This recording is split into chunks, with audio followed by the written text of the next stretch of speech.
Hey everyone, it's spooky season.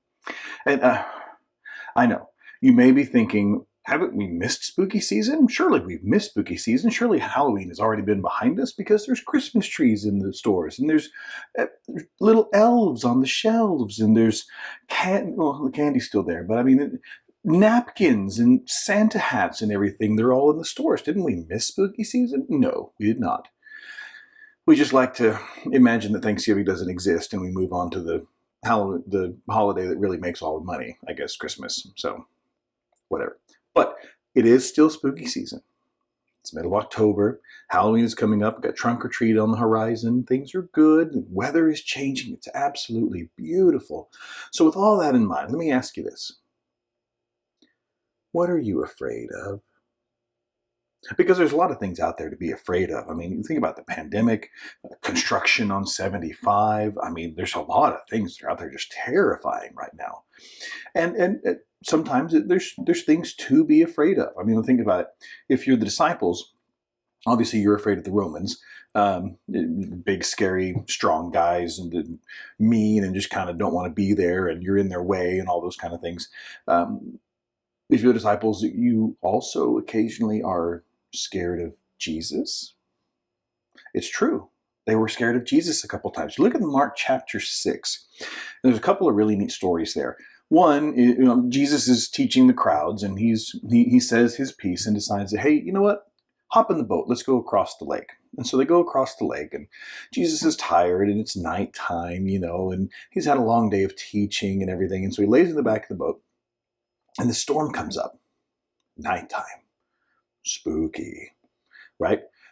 Clouds covering the moon. I can kind of picture it. The storm comes up, and a lot of these guys are fishermen. They've been on the lake before, but for whatever reason, this storm, it gets them scared, and they're scared of the storm at first. And so they're like, "Oh, Jesus, wake up! Hey, we got Jesus in the boat. Let's wake him up. Let's have him, do something about this." And so they wake up Jesus out of the back of the boat. He gets up kind of grumpy. I mean, long day sleeping, get woken up. How like little brothers kind of a thing. You know how that is. And so they get up, and he gets up, and he walks to the front of the boat.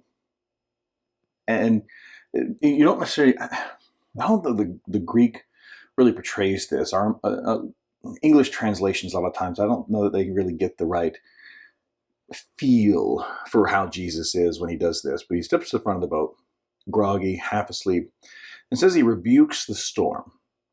I don't think that's kind of a peace, be still kind of a thing. I'm thinking Jesus gets up there, he's grumpy, he's like, oh, shut up.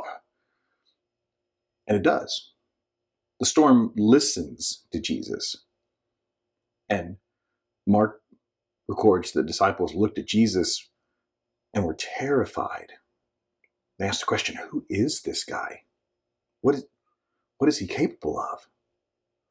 And so the disciples were scared of Jesus. And so after this terrifying experience for the disciples, they continue on a little bit further, and they make landfall on the other side of the lake. And Scripture doesn't record if this is still at nighttime or not. I mean, it's a lake. It could take a little while to pass and to get over, but they come ashore on the other side in a cemetery. And I don't know if you've ever been in a cemetery at night, but it can already be kind of spooky. And then you hear these screams from the dark, and it's just like, ah! Probably scarier than that.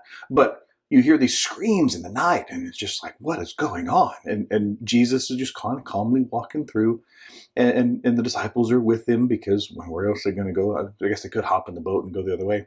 But this guy comes screaming out of the hills through the cemetery, just chains clinking and running into each other kind of behind him, and just screaming at the top of his lungs. And he drops himself at Jesus' feet in probably multiple voices, asking, what are you doing here? We know who you are, the Holy One of God. And Jesus starts exorcising this man. And you guys know the story. The pigs nearby, and I am legion, we are many, we are not married.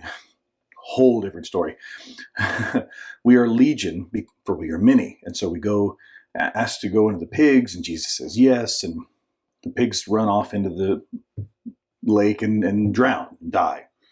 And the disciples, again, terrified. First they were terrified of the guy come screaming out of the cemetery, of course. I mean, who wouldn't be? But then they're terrified of Jesus. Again, they asked this question, who is this guy? Well, he's Jesus. He's the Messiah. He is a shepherd. He's the kind of shepherd that if you were in a deep, dark place, maybe even something like the valley of the shadow of death, he's the kind of shepherd you would want with you, because he's protective, he's loving, he loves you, he's watching over you, and frankly, depending on who you are, he's also kind of dangerous. Jesus is dangerous. God is dangerous because he's powerful.